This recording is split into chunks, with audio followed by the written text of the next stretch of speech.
Nous sommes ici, vous l'avez bien compris, contre la zone éco-parc, contre laquelle nous avons quelques griefs qui sont tout à fait légitimes.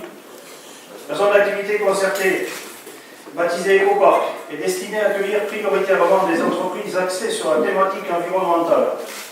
Sur le papier, cette zone doit être modèle. Il s'agit d'un territoire d'activité qui intègre les préoccupations de maîtrise des impacts sur l'environnement, de préservation de la qualité de vie et de la santé humaine. Il est vrai qu'avec une usine de traitement des déchets, par le procédé de tri mécano-biologique, au beau milieu de l'éco-parc, l'impact sur l'environnement sera maîtrisé et la qualité de vie ainsi que la santé humaine seront préservées.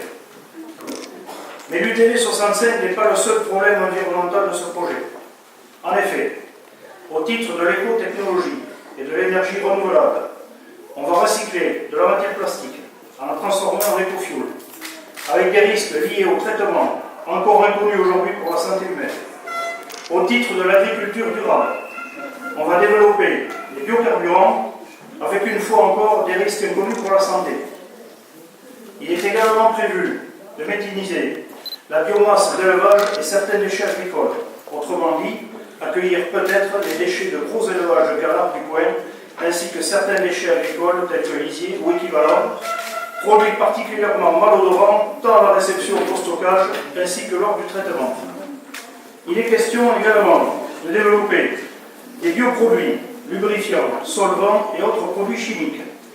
De fait, tout est réuni pour faire de bordel sur les chaises la poubelle du département et transformer cette zone en mini-zone Céveso. En termes de création d'emplois, actuellement nous sommes quand même loin de ce qui a été prévu et annoncé dans la presse il y a déjà quelques temps. À ce jour, seules 3 entreprises ont fait acte de candidature, à moins qu'il y en ait d'autres. Une s'est désistée en raison de la longueur de la procédure. Une est déjà existante et va doubler sa superficie. Une autre ne fera que transférer son siège sur la zone. Ajoutons à cela la problématique de la consommation d'espace pour les activités humaines, non agricoles et forestières, qui s'établit à 80 000 hectares par an. Cette consommation d'espace, nettement plus rapide que la croissance démographique, s'explique en majeure partie par la création de zones d'activité surdimensionnées. Rappelons tout simplement que ce projet s'établit sur les terres agricoles les plus fertiles du département. Enfin, cette ZAC a déjà été pointée du doigt lors de la première enquête publique. La rocade, censée la desservir, est engorgée depuis sa mise en service.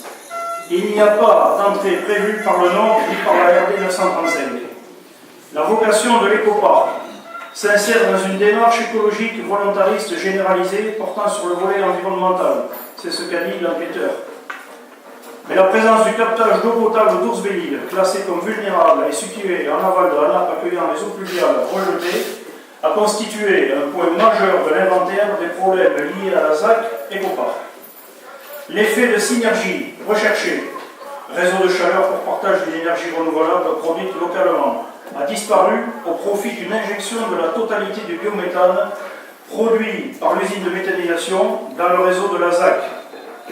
Cette ZAC demeure donc dépendante de l'UTV 65 en matière de potentiel énergétique du site, car seule sa production de biogaz atteste du recours à des énergies renouvelables.